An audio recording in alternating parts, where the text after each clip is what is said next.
हमारे channel NS studio Kawardha में आप सभी का स्वागत है। अगर आप नए नए गीत संगीत रिकॉर्ड कराना चाहते हैं तो NS स्टूडियो कवर्धा से संपर्क करें। हमारा पता है जिला कवर्धा, नया bus stand road. Mobile number है 9131141220।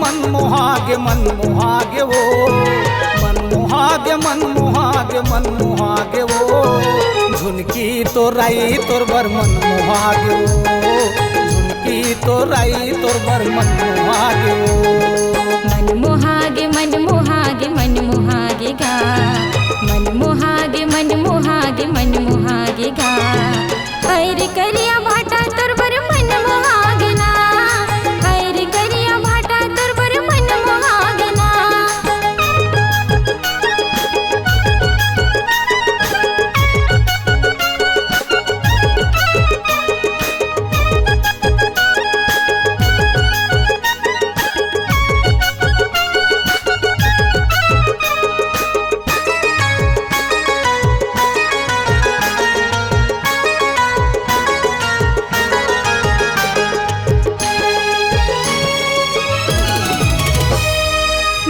मोर बाड़ी मटूरा भाटाला लगायो रे भाटाला लगायो।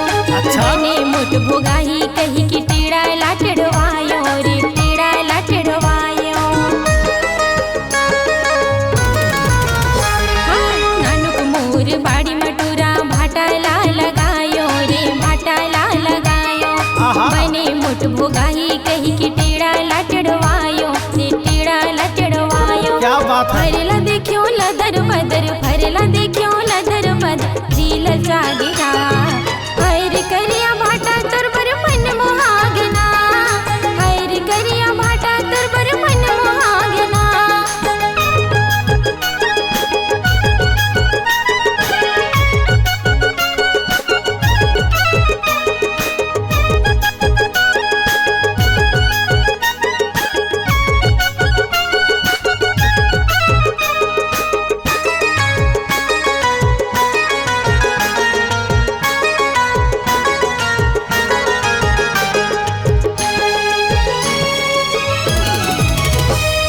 तोर नैना के जादू मगोरी मनहा मोहागे वो मनहा मोहागे भैया बन के घूमत रही था दिनहा बहागे वो दिनहा बहागे।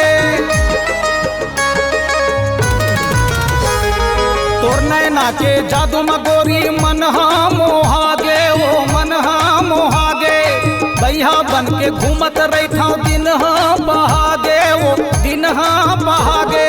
सोन बरोबर कंचन काया सोन बरोबर कंचन काया जिलल जागे वो झुनकी तो राई तोर बर मनमोहागे वो झुनकी तो राई तोर बर मनमोहागे वो मनमोहागे मनमोहागे मनमोहागे वो मनमोहागे मनमोहागे मनमोहागे वो झुनकी तो राई तोर बर मनमोहागे वो झुनकी तो राई तोर बर मनमोहागे वो मनमोहागे मनमोहागे मनमोहागे गा मनमोहागे मनमोहागे मनमोहागे गा पैर करिया भाटा तोर बर मनमोहागे ना पैर करिया भाटा तोर बर मनमोहागे ना।